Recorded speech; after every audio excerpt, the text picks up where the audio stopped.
Shalom sahabat Yaski, senang sekali kalau kesempatan kali ini saya Ria boleh berada di depan gedung gereja Katedral Jakarta, di mana hari ini saya memiliki kesempatan yang luar biasa untuk boleh mewawancarai Romo Kardinal yang nanti tentunya akan mengangkat tema seputar suara gereja untuk dunia yang terluka. Saksikan elaborasi saya bersama dengan Romo Kardinal hanya di Bicara Fakta.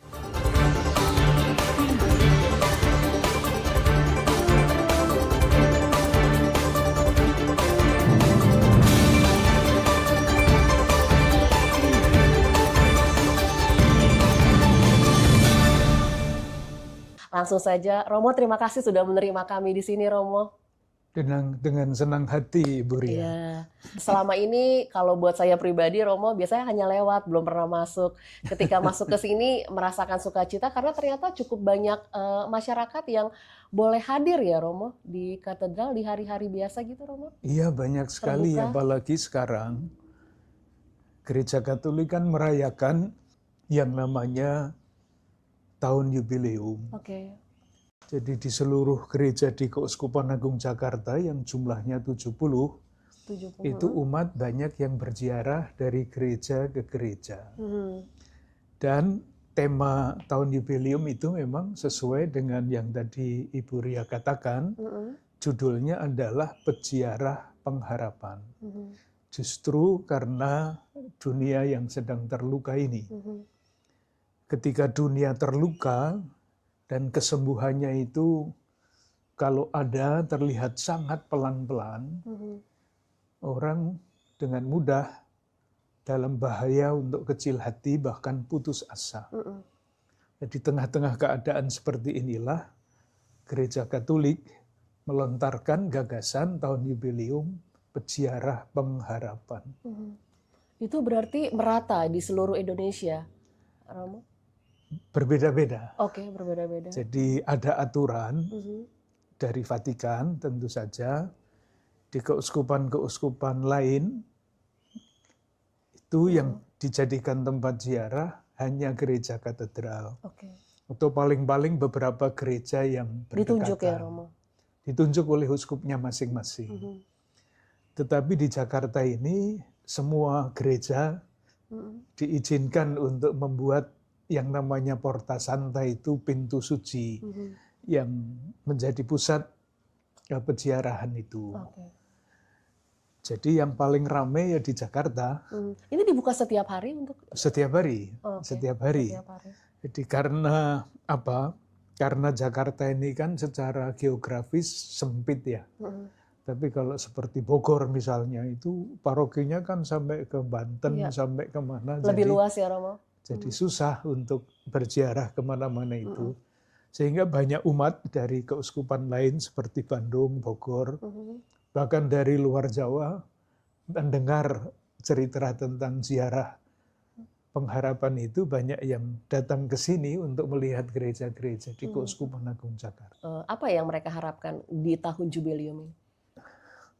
Boleh cerita panjang, Kak? Oke, singkatnya gimana, Romo? Begini, tahun yubileum itu diadakan di dalam gereja Katolik setiap 25 tahun sekali.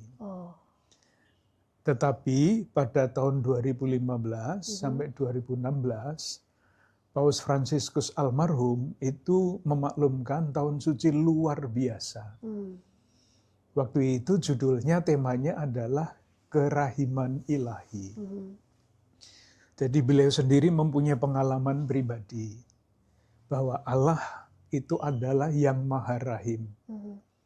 Nah, pengalaman akan Allah itu mentransformasi pribadi beliau.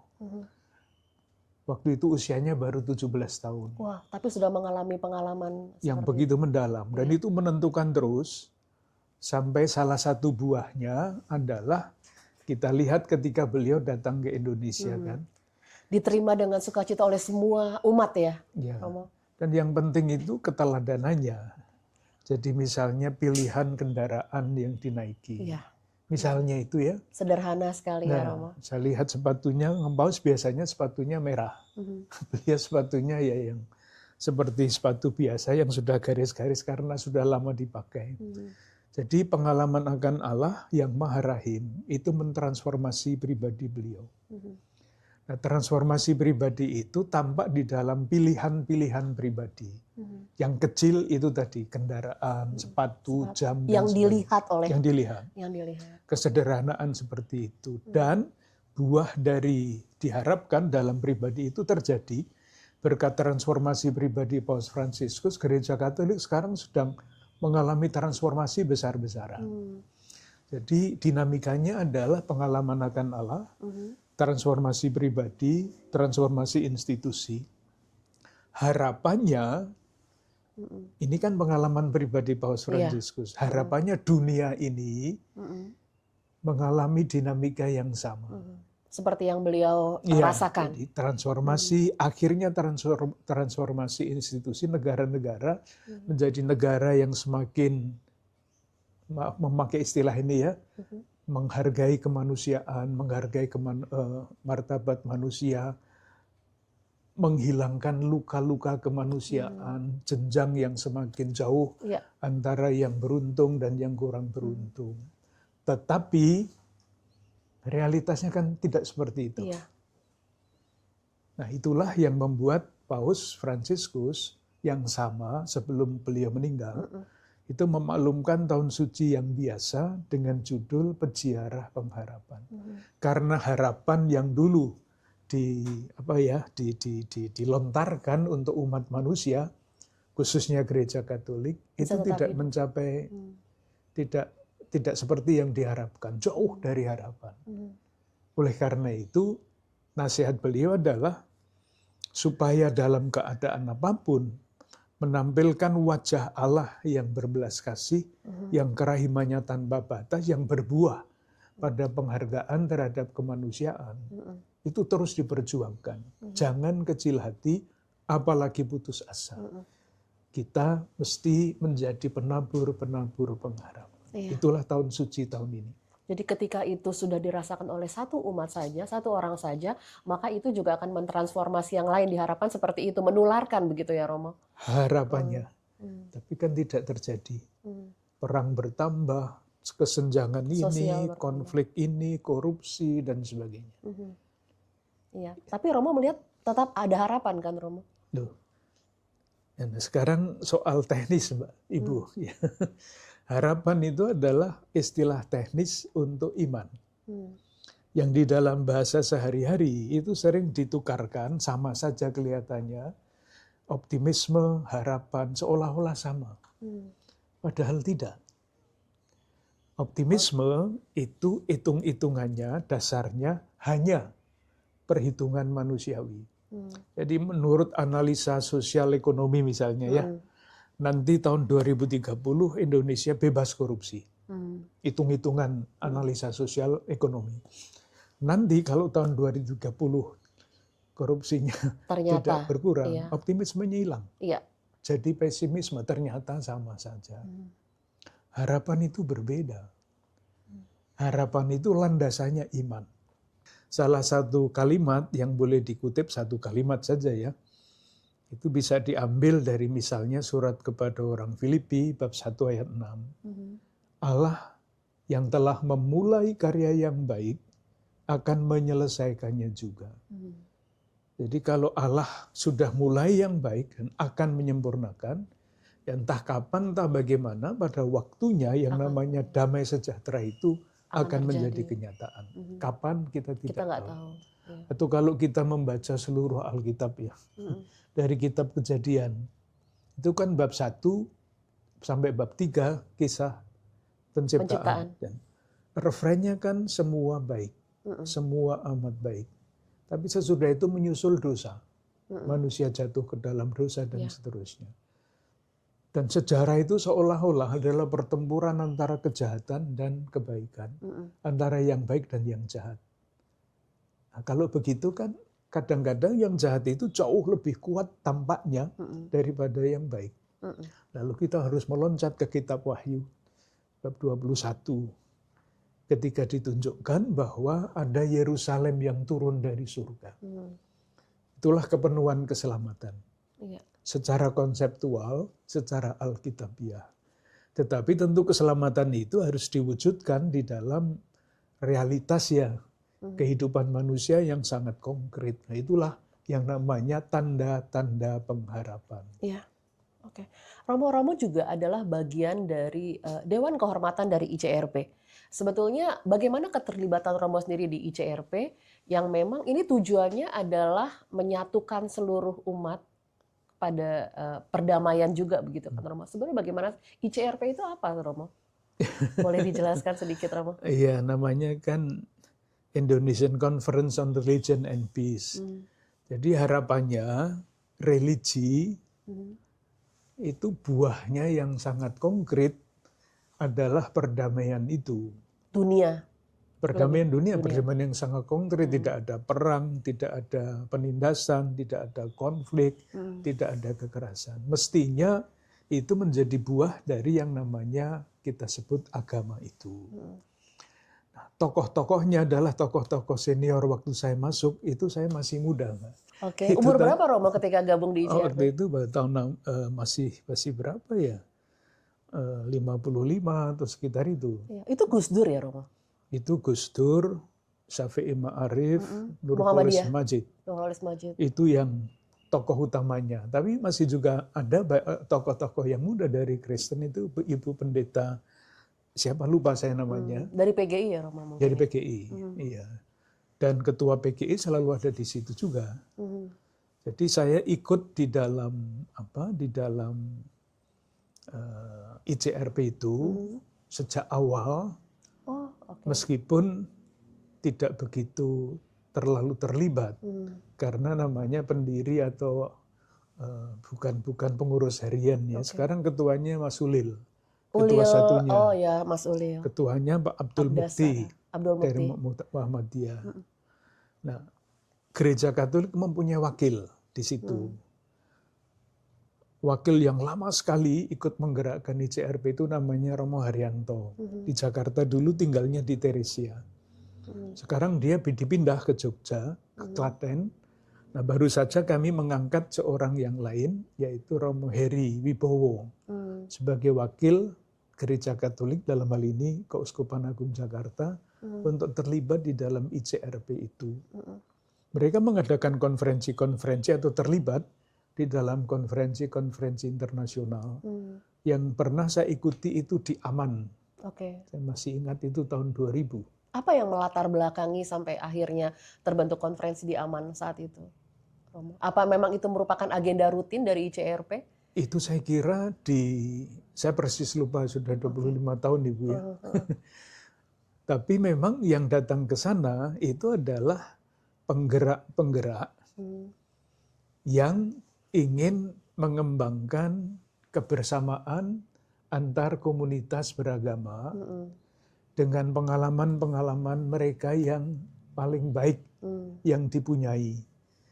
Saya ingat betul pada waktu itu yang berpidato di dalam konferensi itu adalah Bapak Nurholis Majid, almarhum. Sekarang istrinya masih sangat aktif di dalam ICRP itu dan di dalam berbagai macam kegiatan.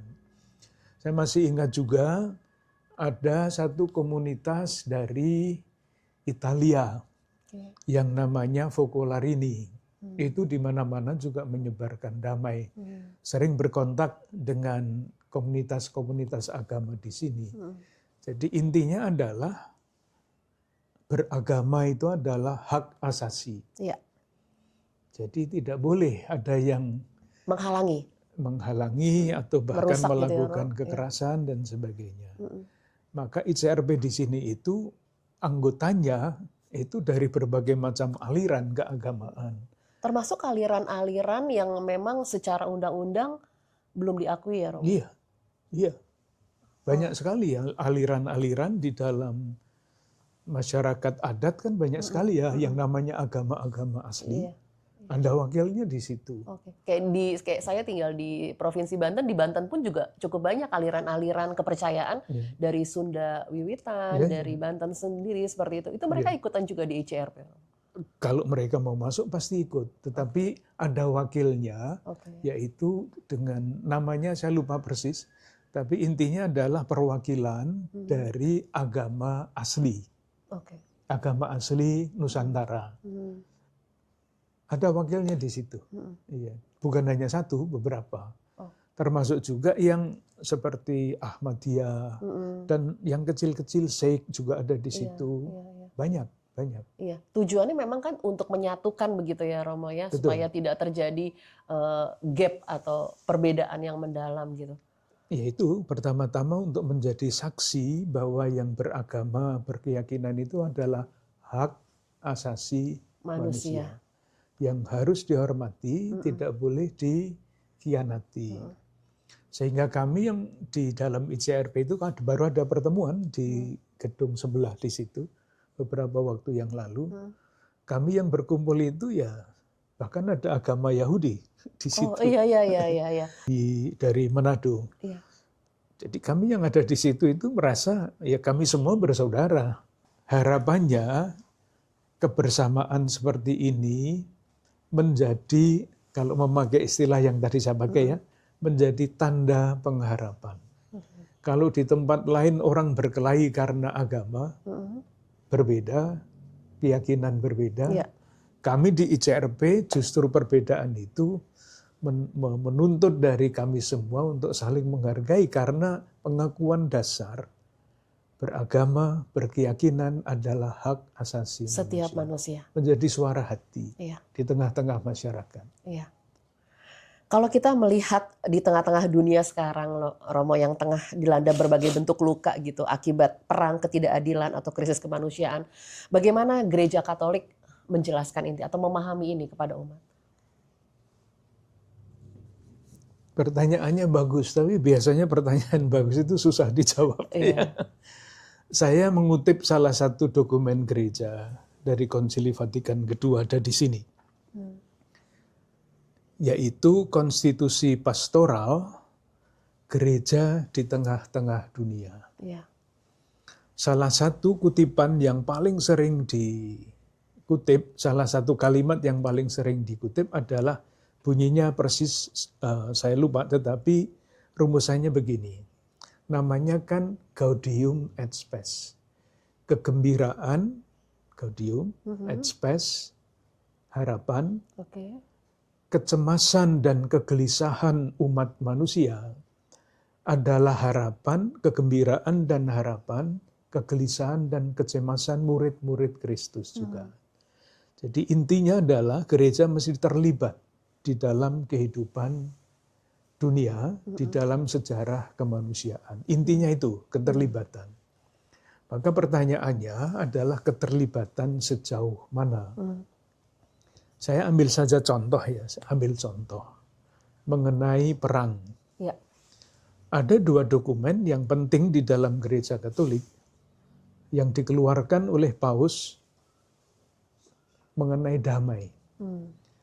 Pada yang pertama itu tahun 1963, itu Paus Yohanes ke-23 itu menulis ensiklik anjuran apostolik, nasihatlah edaran, surat edaran, yang judulnya Pacem in Terris. Apa itu, Romo? Damai di dunia. Itu persis mengomentari perang antara lain, bukan perang persisnya ya, tetapi misalnya pada waktu itu sudah mulai dirasakan awal dari perlombaan senjata. Itu sudah dibicarakan di dalam dokumen tahun 63. Demikian juga di dalam Konsili Vatikan II, dalam Gaudium et Spes itu, kegembiraan dan harapan itu ada satu sesi, satu bab mengenai bahaya perang dan sebagainya. Jadi dari segi konsep itu pasti terus dilakukan. Paus Leo ke-14 yang baru saja terpilih itu kan kalimat pertamanya ketika beliau tampil di balkon itu, dia mengatakan semoga damai Tuhan bersamamu dan bersama seluruh umat manusia. Damai lagi. Karena persis itulah satu fakta yang paling menyengsarakan umat manusia, perang. Karena tidak ada yang kalah, tidak ada yang menang di situ kan, Tidak ada. Itu semua kekalahan kemanusiaan. Tapi akhirnya yang rusak-rusakan kan seluruh umat manusia, dan yang paling menderita adalah saudari-saudara kita yang paling lemah. Dampaknya itu ya, Romo ya? Dampaknya besar sekali. pertanyaannya adalah, kalau gereja selalu bicara tentang damai, lalu konkretnya apa yang dilakukan? Iya, betul. Gitu kan? Seperti apa Romo ya? Nah, saya mengambil contoh saja satu, Mbak ya. Atau dua nanti kalau perlu, atau tiga kalau masih kurang. Iya, iya. Yang pertama, itu yang sangat menyentuh hati, tetapi tidak begitu disebarluaskan. Paus Fransiskus itu pada tahun 2019, bulan April sekitar Paskah, itu mengundang pemimpin-pemimpin Sudan, Afrika, diundang ke Roma, diminta, mereka kan perang saudara itu. Mereka diundang ke Roma, lalu pada waktu itu Paus Fransiskus yang kakinya sudah rusak itu, berlutut mencium kaki Presiden Sudan Selatan. Wah, sakit sekali itu Romo. Dalam kondisi dia pun terluka gitu kan secara fisik. Iya, tetapi kan yang paling penting mau kita lihat simboliknya, betapa gereja diwakili oleh Paus Fransiskus sampainya bukan hanya mengundang, mencium kaki pemimpin Sudan itu. Sudan Selatan. Dengan pesan, tolong jangan mulai lagi perang di antara kalian. Karena itu perang saudara. Coba silahkan membayangkan itu. Itu sudah kegelisahan yang sangat mendalam dirasakan. Sehingga sampai mau Lalu ada satu komunitas namanya Komunitas San Egidio. Itu didirikan oleh seorang anak muda, anak SMA yang mendirikan itu. Di sini juga ada. Di Jakarta juga ada, di Bandung, Jogja, Semarang ada. Namanya Andrea Ricardi, itu Komunitas San Egidio. Mulanya ini adalah orang-orang muda, anak-anak loh ya, anak SMA. Gen Z loh namanya, anak-anak Gen Z katanya. Oh dulu sudah ini tahun 60-an. Kalau sekarang seperti itu. Iya. Yang seusia itu, karena pembaharuan di dalam gereja Katolik, mulai membaca firman, dan mencari jalan untuk mewujudkan. Nah, mereka pada suatu ketika di konteks itu di Roma, ketika mereka ditantang untuk mewujudkan iman, mereka melihat konteks. Situasi kota Roma pada waktu itu, banyak sekali pengungsi-pengungsi dari Eropa Timur. Ini tahun 60-an, 70-an. Mereka tidak punya dokumen, mereka tidak punya rumah, tidak punya apa-apa. Di jalan-jalan. Kaum papa gitu ya. Ya. Nah, anak-anak itu melihat realitas itu, mereka bertanya apa yang bisa kita lakukan. Akhirnya, karena mereka masih anak-anak ya, mereka lakukan misalnya mengetuk pintu toko-toko makanan. Yang hampir kadaluwarsa, bukan kadaluwarsa, itu mereka minta. Mereka pergi ke jalan-jalan membagikan makanan itu. Dan salah satu prestasi yang hebat adalah komunitas ini berhasil mendamaikan dua kelompok yang sedang berperang berkepanjangan dari Mozambik. Ini orang-orang yang mendirikan orang muda. Tetapi sekarang anggotanya itu ada yang Perdana Menteri, ada yang segala macam itu. Ya. Jadi memang sebetulnya dari gereja Katolik sendiri sampai sekarang memang menekankan bahwa perdamaian itu adalah tujuan utamanya kan gitu ya Romo. Ya, kita kan, sampai yang sekarang gitu. Kita kan mempunyai kata shalom, Mbak ya. Apa artinya itu? Damai sejahtera, kan? Tetapi damai sejahtera yang jauh lebih luas daripada sekedar tidak ada perang. Damai sejahtera itu hubungan yang sejati dengan sesama, hubungan sejati dengan orang lain, hubungan yang baik dengan Allah. Sekarang ditambah hubungan yang baik dengan alam ciptaan. Tetapi yang saya kira baik juga untuk direnungkan dalam hal perdamaian itu, tidak ada perang. Itu kan kita melihat ya, ada istilah di dalam bahasa Latin, si vis pacem para bellum. Kalau Anda menghendaki damai, siapkanlah perang. Itu dari zaman Romawi dulu. Ini ada kontra jadinya. Iya, karena gini, karena kalau yang satu jelas nanti akan menang, pasti dia akan mudah menyerang yang lemah. Jadi semuanya harus siap dengan perang supaya tidak ada perang. Karena takut mulai nanti jangan-jangan kalah dengan ini. Sekarang paradigma itu masih berlaku kan, yang namanya perlombaan senjata. Kan orang takut, misalnya negara A mempunyai nuklir ya, maka di sana juga membuat senjata nuklir. Tandingan, supaya tidak ada yang mulai, karena takut jangan-jangan di sana lebih canggih, tidak ada perang. Sekarang paradigma itu harusnya berubah. Bukan kalau Anda mengendaki perang, siapkanlah damai, tapi mesti berubah. Ini juga ajaran gereja Katolik. Kalau Anda mengendaki damai, tegakkanlah keadilan. Jadi bukan perlombaan senjata, tetapi keadilan. Artinya ada keadilan, bukan hanya adil mana hak saya, mana hak Anda, bukan itu. Tapi keadilan kan cakupannya sangat luas ya, menghormati macam-macam. Yang paling konkret tentu saja adalah menghormati martabat manusia. Bertanggung jawab untuk mewujudkan kebaikan bersama. Tidak hanya di dalam suatu negara, tetapi kesadaran kemanusiaan seluruh dunia itu kan semakin berkembang juga. Apalagi dengan teknologi modern sekarang ini.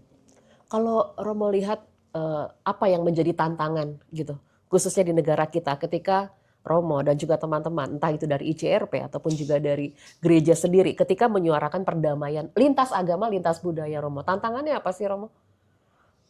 Ya syukur bahwa di sini tidak ada perang, Mbak ya. Iya.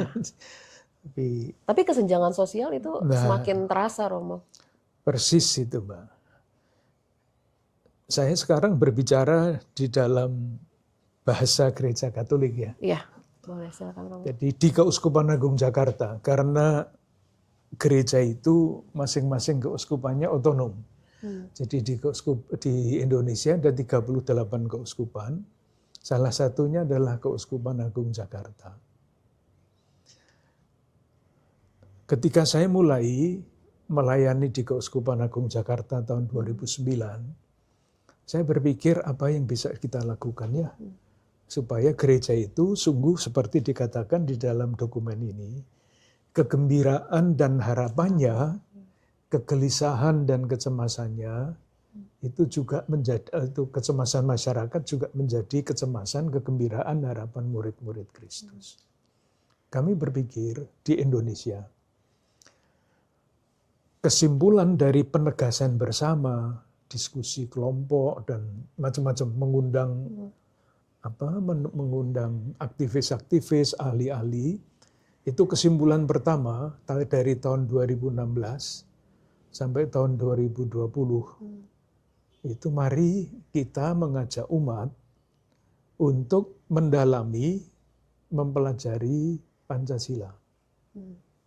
Yang sudah mulai banyak yang lupa. Menerjemahkan gagasan-gagasan besar itu di dalam gagasan-gagasan kecil, dan gagasan kecil itu diwujudkan di dalam gerakan-gerakan.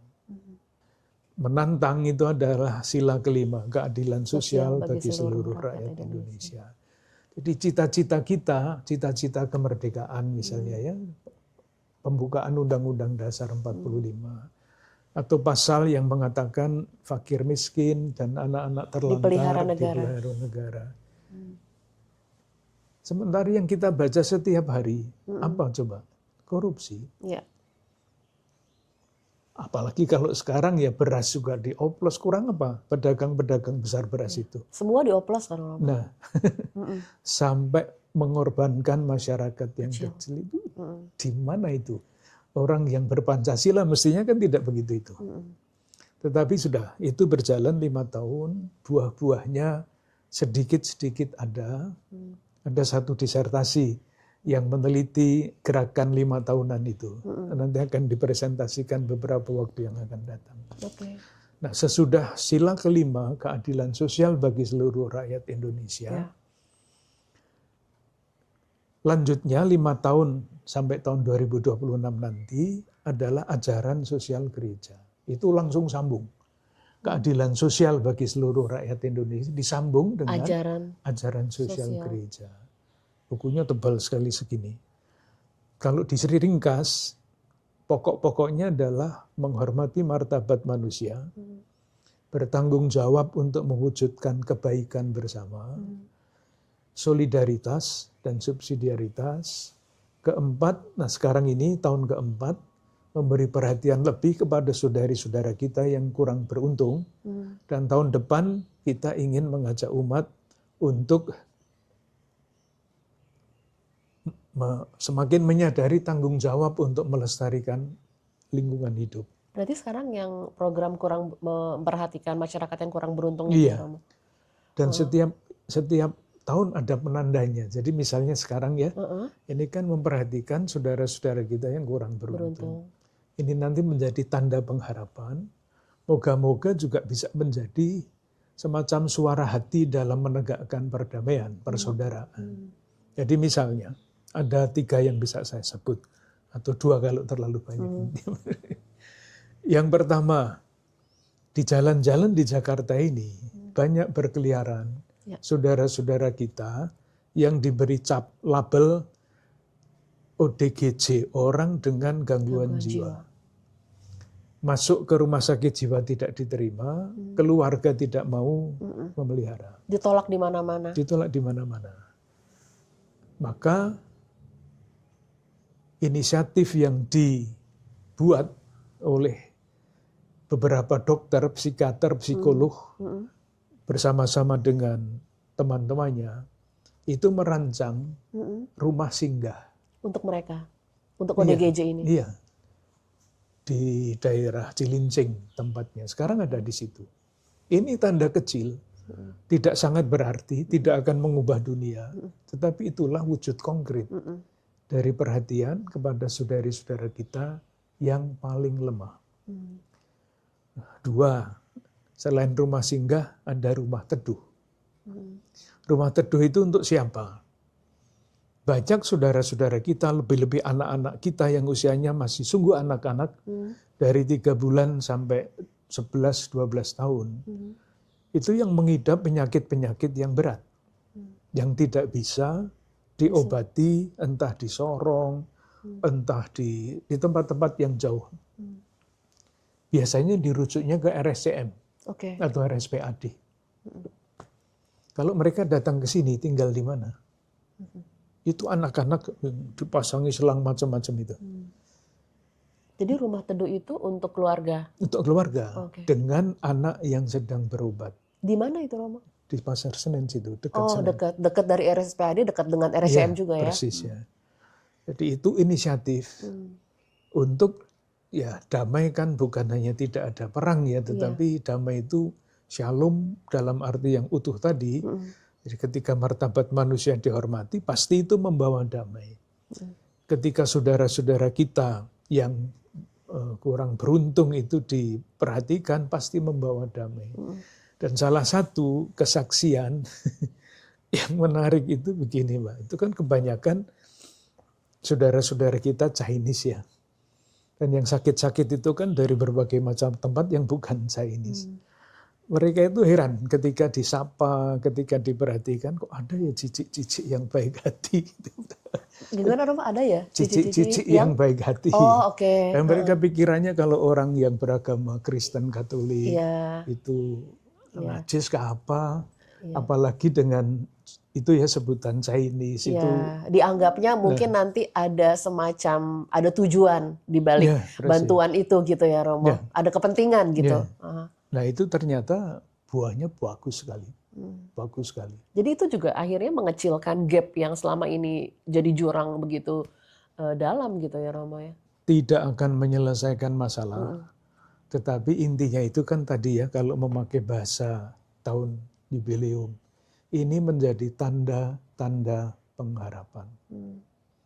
Atau kalau memakai istilah yang lebih biasa, moga-moga menjadi suara hati di tengah-tengah masyarakat. Ini loh persaudaraan yang sejati. Inilah saling menghormati dalam kemanusiaan.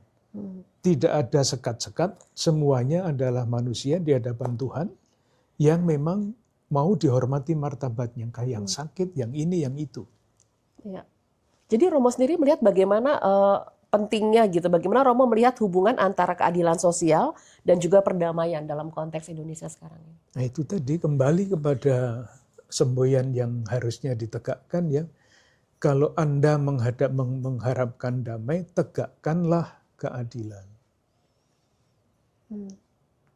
Coba kita lihat ya konflik-konflik yang sekarang terjadi. Itu landasannya apa? Alasannya apa? Ketidakadilan. Ketika orang melihat setiap hari di televisi, orang-orang hidup mewah, sementara saya makan saja belum tentu bisa. Faktor utamanya di situ ya Romo ya. Antara lain kesenjangan. Yang paling terasa itu kesenjangan. Iya. Dan pasti keserakahan. Kesenjangan itu sebabnya adalah keserakahan. Iya. Di salah satu harian nasional hari ini kan ada judul Sistem Ekonomi Serakah. Itu akibatnya dahsyat bukan main. Kesenjangan antara, misalnya dikatakan di dalam artikel yang ada di situ, 10% orang Indonesia itu menguasai 60% kekayaan Indonesia. Ya coba silakan. Hanya 10%. Hanya 10%, yang dikuasai 60%. Itu soal kemiskinan. Berarti sudah ada dong Romo. Itu datanya sudah ada. Berarti sebetulnya sudah tahu siapa-siapa gitu kan ya Romo 10% itu. Nah, saya tidak tahu kalau itu, saya hanya membaca artikel ya. Okay. Apalagi kalau kita melihat soal data-data kemiskinan ya. Kalau Badan Pusat Statistik itu kan mengatakan di dalam rilisnya yang terakhir, persentase orang miskin di Indonesia itu hanya 8, sekian persen. Sebelumnya? Ya sekian itu, sekitar itu. Okay. Itu standar Badan Pusat Statistik Indonesia. 8,9. Ya. Okay. Tetapi kalau ukurannya sekarang dipakai yang lain, bukan ukuran BPS, tetapi ukuran dari Bank Dunia. Oke, berapa Romo? 60. Wow, jauh sekali. Jauh sekali. Karena ukuran orang miskin menurut BPS itu hanya 1, sekian dolar.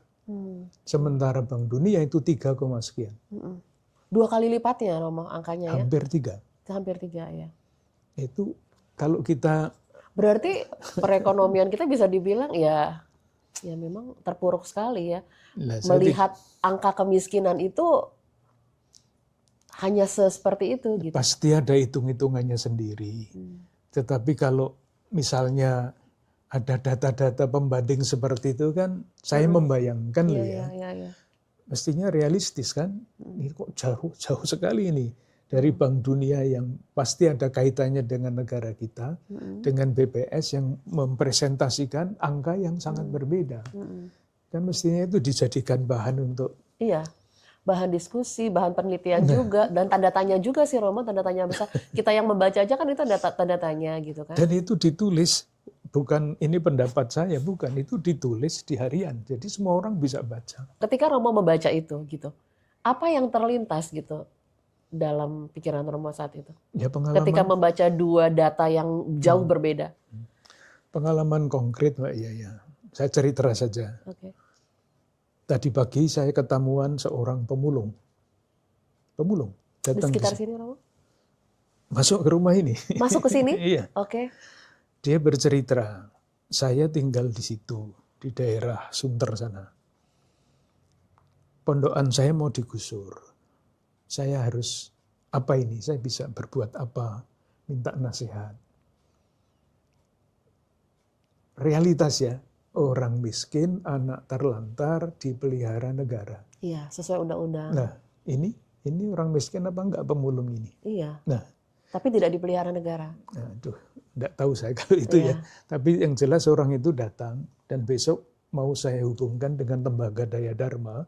Itu wajah sosial Keuskupan Agung Jakarta yang memang memberikan pelayanan kepada orang-orang seperti itu, saudara-saudara kita. Harus dibantu, dicarikan jalan.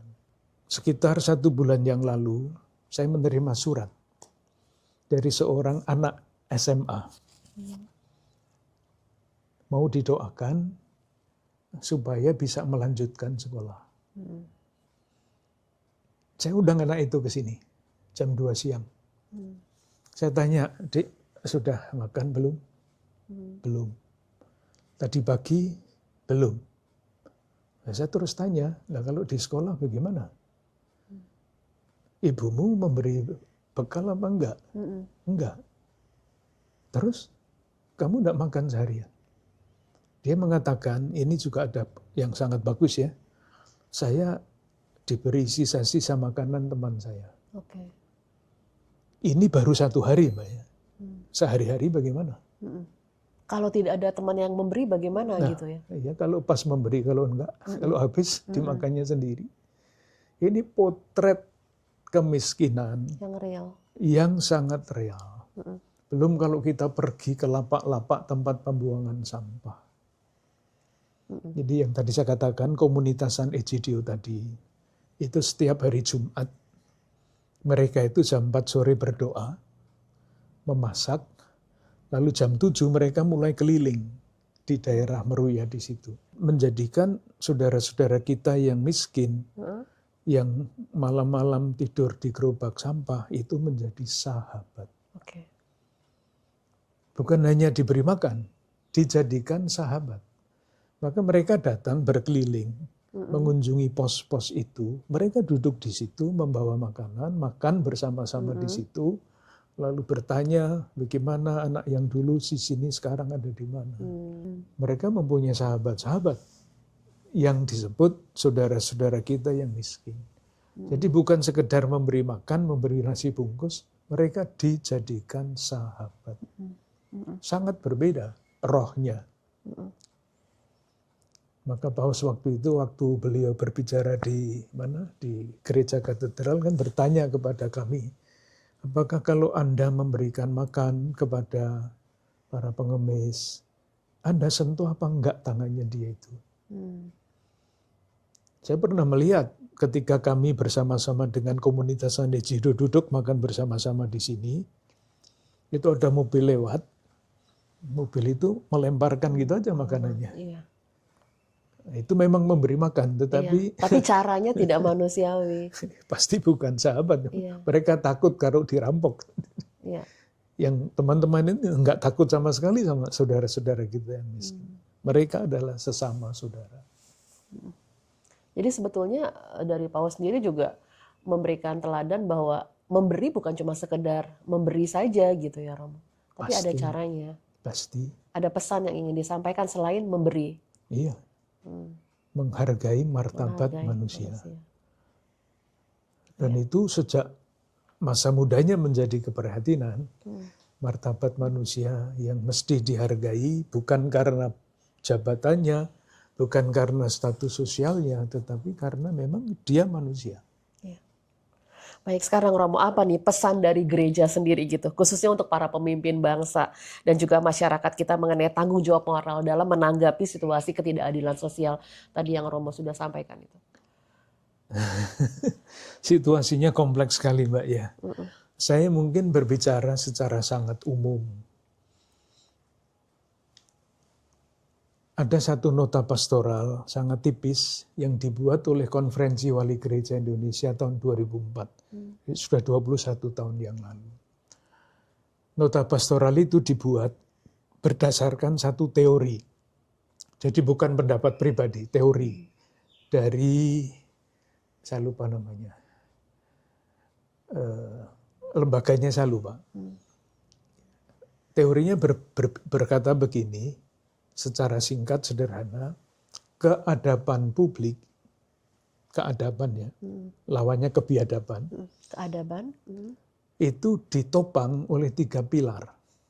Satu, Romo? 1 negara, 2 bisnis, 3 masyarakat warga. Bisnis itu ekonomi di situ ekonomi, ya. Tanggung jawab dari negara adalah memastikan bahwa kebaikan bersama itu diwujudkan. Itu sesuai dengan cita-cita kemerdekaan dengan Pancasila. Jadi kata kuncinya adalah kebaikan bersama. Bisnis, ini prinsipnya, kalau tidak ada bisnis tidak ada ekonomi ya. Tapi harus berprinsip. Model ekonomi macam apa? Model ekonomi yang dijalankan tidak bisa diterjemahkan ke dalam bahasa Indonesia, Mbak. Tapi istilah yang dipakai adalah fairness. Fairness. Yang ketiga adalah masyarakat warga. Ini prinsip hidup sebagai masyarakat warga adalah saling percaya. Ya. Nah, sekarang kita lihat saja satu persatu ya.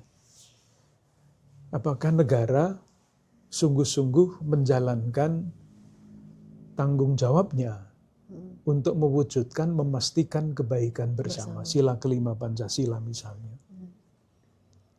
Bisa dibaca koran-koran hari ini, itu isi laporannya apa? Iya. Yang paling banyak adalah korupsi. Dan ada penelitian di dalam naskah yang tadi, artikel yang tadi itu ya. 34%, 67 atau 34, tapi angkanya tinggi. Itu dijalankan sebagai perselingkuhan bisnis dengan penguasa.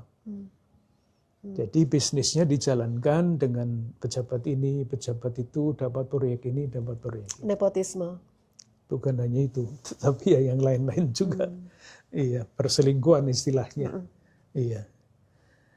Bahkan negara itu bisa menggunakan kekerasan untuk memastikan bahwa kebaikan bersama itu diwujudkan. Kebaikan bersama itu diwujudkan dengan undang-undang misalnya. Nah, kita bisa melihat undang-undang yang dibuat oleh DPR RI itu menjamin kesejahteraan atau enggak. Siapa yang memesan, siapa yang masuk di dalam undang-undang itu. Jadi kita banyak bertanya, enggak usah menjawab. Jawabannya ada di dalam berita sehari-hari. Satu pengamat yang pernah saya baca, itu mengatakan dengan sangat sinis ya. Yang baik-baik juga banyak, tetapi yang kita bicarakan kan sekarang yang ini ya, yang luka-luka itu ya. Trias politika yang menjadi landasan dari demokrasi itu sekarang istilahnya diplesetkan. Menjadi? Trias koruptika. Legislatif, yudikatif, eksekutif. Semua bertanggung jawab untuk memastikan kebaikan bersama, tapi yang terjadi kan kebalikannya. Hari-hari ini sekurang-kurangnya yang kita baca, saya baca di koran, di televisi, setiap hari hanya itu aja. Bukan hanya itu, tetapi setiap hari ada yang diceritakan mengenai hal itu. Bisnis sama. Bahayanya adalah tidak dijalankan dengan fairness. Maka ada lelucon yang namanya, ini kayu apa? Kayu Spanyol katanya. Separuh nyolong. Kita ingat ya cerita-cerita bagaimana hutan di kita, di Indonesia itu dibabati dengan... Jadi gundul ya Romo. Sementara masyarakat warga yang tadi landasan prinsip hidupnya adalah saling percaya, itu kan juga tidak bisa dikatakan sudah maju di sini. Misalnya, kalau saya sebagai seorang warga masyarakat sipil, kalau saya menggunakan jalan umum, saya kan harus mematuhi aturan-aturan itu. Coba lihat saja di depan situ itu. Seringkali tabrakan, seringkali kecelakaan, jalannya pendek. Semau-maunya. Nah, jadi tanggung jawab kita sebagai warga negara itu masih sangat berat untuk membangun keadaban publik.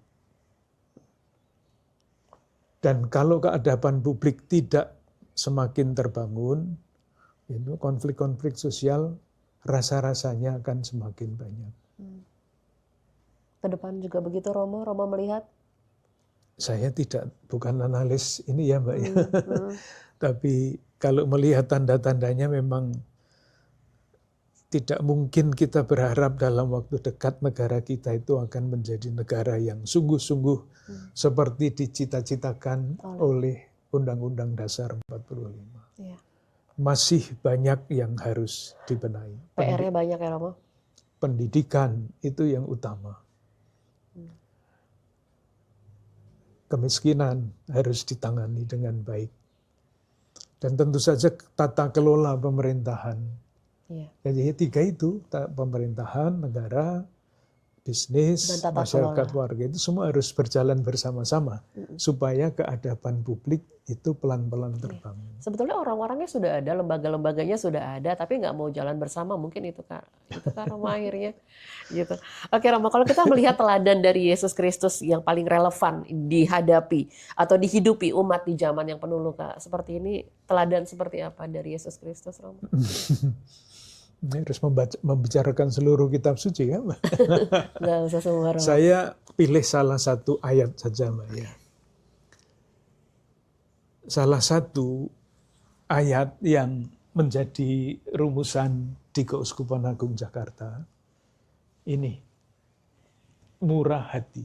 Oke, murah hati. Ya, itu sebetulnya bahasa Indonesia yang tidak menerjemahkan dengan baik kata aslinya.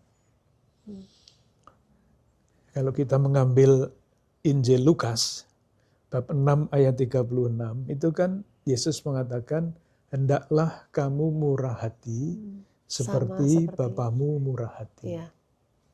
Nah ini di dalam Injil Matius, bab 5 ayat 48, rumusannya beda. Hendaklah kamu sempurna seperti Bapamu sempurna. Yang di Matius sempurna, di Lukas murah hati. Nah itu kan artinya kalau dua kalimat itu diletakkan sejajar, kesimpulannya kan kalau begitu yang namanya sempurna itu adalah murah hati. Kan kalimat sejajar itu ya. Nah pertanyaannya adalah murah hati itu apa?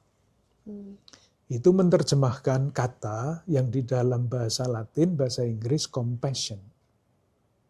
Compassion. Akar katanya bahasa Latin ada dua kata, cum dan patiri. Itu artinya menderita bersama-sama. Nah kalau ini jadi khotbah enggak apa-apa ya. Enggak apa-apa Romo, kasih pesan-pesan juga buat kita semua. Nah kalau kita membaca compassion, murah hati, itu yang selalu menjadi referen di dalam kitab, di dalam Injil. Kalau misalnya Yesus melihat orang yang menderita itu, hatinya tergerak oleh belas kasihan. Ini compassion, compassionate. Tergerak. Jadi bukan cuek bebek melihat penderitaan orang, tidak hanya kasihan, tetapi ikut merasakan penderitaannya dia. Nah kalau Yesus tergerak oleh hatinya oleh belas kasihan, Yesus itu mau mencerminkan atau mengejawantahkan siapa? Jawabannya Bapa. Perumpamaan anak yang hilang itu. Ketika melihat anak itu dari jauh, hatinya tergerak oleh belas kasihan. Kan sama. Jadi Yesus menampilkan wajah Bapa yang compassionate itu, yang tergerak hatinya. Lalu di dalam Injil Lukas masih ada perumpamaan tentang orang Samaria yang baik hati. Ketika orang Samaria itu melihat korban yang tergeletak di jalan itu, hatinya tergerak oleh belas kasihan. Jadi kalau saya ditanya rangkuman sebagai umat beriman yang percaya kepada Yesus Kristus, itu mesti mempunyai watak yang macam apa? Jawaban saya itu compassionate, berbela rasa. Sekarang terjemahannya. Bela rasa. Ya, itu terjemahan yang sekarang. Karena kalau diterjemahkan dengan murah hati seperti yang kita tahu sehari-hari itu hanya sekedar menolong, memberi gitu kan ya Romo.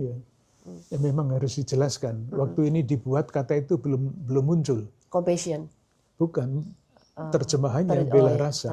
Bela rasanya. Itu belum muncul, belum biasa dipakai. Sekarang sangat biasa dipakai. Kita di sini selalu menggunakan itu. Itulah sebabnya ketika Paus datang ke sini dan minta dibuatkan temanya apa kunjungan apostolik Paus Fransiskus itu. Tema yang diusulkan adalah tema yang diangkat oleh Keuskupan Agung Jakarta sejak tahun 2012. Apa Romo? Semakin beriman, semakin bersaudara, semakin berbela rasa. Jadi indikator iman yang sejati, bukan iman-imanan, adalah persaudaraan. Kalau orang mengaku dirinya beriman, tetapi di mana-mana berkelahi atau membuat konflik, maka imannya bisa diberi pertanyaan yang sangat besar. Betul apa enggak ini beriman ini? Indikatornya adalah persaudaraan. Kalau persaudaraan itu tulus, sejati, salah satu indikator yang paling penting adalah bela rasa. Kalau orang mengatakan bersaudara tetapi dengan sesamanya cuek bebek, tidak compassionate, itu persaudaraannya mungkin bukan persaudaraan, tetapi geng atau apalah, kelompok atau apa, tetapi bukan persaudaraan. Indikatornya adalah bela rasa. Saudara-saudara kita yang seringkali diceritakan di harian ini, harian itu, korupsi sampai 9 triliun, sampai apa hatinya sama sekali tidak tergerak ya. Melihat setiap hari di jalan-jalan pemulung, menarik gerobak sampah. Gimana itu? Iya. Nggak bisa membayangkan saya. Karena kan pasti dilihat ya Romo. Pastilah. Nggak mungkin dia tiap hari naik helikopter gitu kan. Itu yang saya heran, nggak habis pikir. Maka kalau saya ditanya yang paling dibutuhkan oleh bangsa kita itu sekarang ini apa? Yaitu dalam bahasa iman, compassion.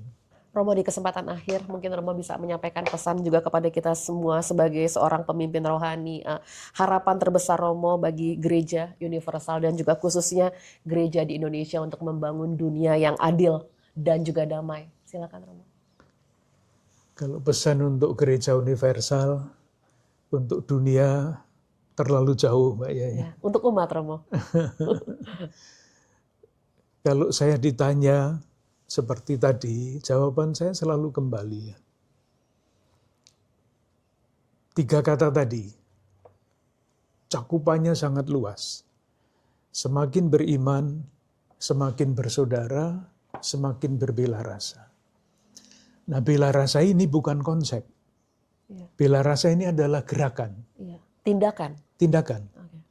Nah, bagaimana kita bisa sampai ke tindakan itu? Kan tindakan bisa keliru.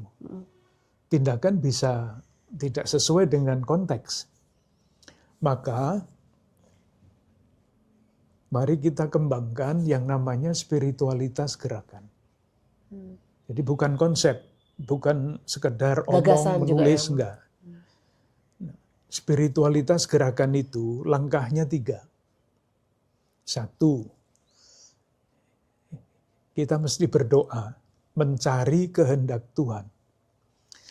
Dan ketika Tuhan Yesus menjadi manusia, itu artinya kehendak Tuhan itu mesti dicari di dalam sejarah umat manusia. Di dalam doa. Pertama, berdoa. Doa apa? Nah ini seringkali yang paling banyak kita lakukan kan doa permohonan ini, permohonan itu ya.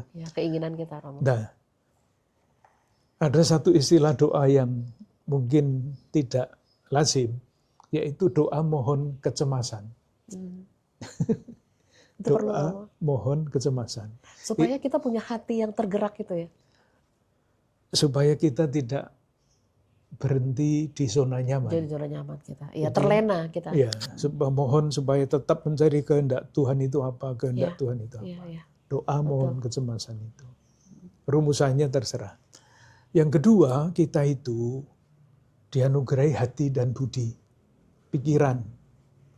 Kehendak Tuhan yang dari satu pihak dicari lewat doa mohon kecemasan itu, mesti didukung oleh analisa sosial. Jadi misalnya, apa yang membuat pendidikan di Indonesia tidak maju? Nanti kan banyak sekali gerakan pendidikan ya. Tapi menjawab soal apa enggak itu kan pertanyaannya itu. Maka pertanyaannya dengan analisa interdisipliner sebetulnya hambatan pendidikan di Indonesia itu apa? Apa saja. Nah, kalau itu sudah dilakukan dan ketemu jawabannya, maka langkah yang ketiga adalah pertanyaan ini. Apa yang harus kita lakukan supaya lingkungan hidup kita, lingkungan itu bisa sempit, bisa luas. menjadi semakin manusiawi. Lalu jawabannya seperti tadi saya memberikan contoh. Karena situasinya begini, kita mengusulkan membuat rumah singgah. Karena ada konteks seperti itu, kita membuat rumah teduh. Ada actionnya. Jawabannya konkret. Ketika di sana banyak anak-anak masih bayi, keluarganya keluarga muda, suami istri bekerja, mari kita buat tempat penitipan anak. Tapi kalau pertanyaan tadi diajukan oleh anggota DPR RI, masa jawabannya mendirikan tempat penitipan anak kan? Jawabannya kan mesti mari kita buat undang-undang yang memastikan kebaikan bersama, kesejahteraan rakyat itu terjamin. Dan itu jalan ya Romo? Apa? Bukan sekedar undang-undang tapi jalan. Undang-undang itu boleh diterapkan, boleh berjalan. Ya itu pasti. Dan bukan untuk kepentingan tertentu undang-undang itu dibuat. Nah untuk dapat membuat pertanyaan seperti itu, mengajukan pertanyaan itu, dibutuhkan bagi saya loh ya, kompetensi etis. Harus. Ya. Nah kompetensi etis itulah yang namanya compassion tadi. Kalau orang tidak tergerak hatinya melihat penderitaan Indonesia yang begini, dia saya sudah enak-enak kemana-mana juga terjamin. Tetapi kalau dia melihat dan tergerak, nah itulah compassion. Dan bertanya apa yang harus kita buat. Jawabannya bisa macam-macam, tergantung konteks. Dan kompetensi etis yang kedua, yang pertama compassion tadi, yang kedua adalah kerjasama. Bukan kerjasama dalam kejahatan, tapi kerjasama antara orang-orang yang berkehendak baik, sekecil apapun. Kerjasama ini sulit bukan main. Coba lihat partai-partai itu. Mestinya kan berlomba-lomba untuk memajukan kesejahteraan rakyat. Malah partainya semakin banyak karena pecah Romo. Nah itu. Iya. Iya. Kerjasama itu kelihatannya gampang, tetapi susahnya bukan main. Menuntut banyak, yaitu maka disebut kerjasama itu bukan masalah keterampilan, teknik bukan, tetapi kompetensi etis. Baik, sekali lagi terima kasih Romo Kardinal Ignatius Suharyo yang sudah menerima keberadaan Yaski TV di tempat ini. Sekali lagi terima kasih Romo. Dan terima kasih juga tentunya untuk sahabat Yaski yang sudah menyaksikan obrolan saya bersama dengan Romo Kardinal untuk saat ini dengan tema Suara Gereja untuk Dunia yang Terluka. Yang pasti kami harapkan Anda semua, termasuk saya dan juga para kru saat ini juga, kita semua boleh semakin beriman dan juga semakin berbela rasa. Terima kasih untuk Anda yang sudah menyaksikan Yaski TV. Tuhan Yesus memberkati. Terima kasih.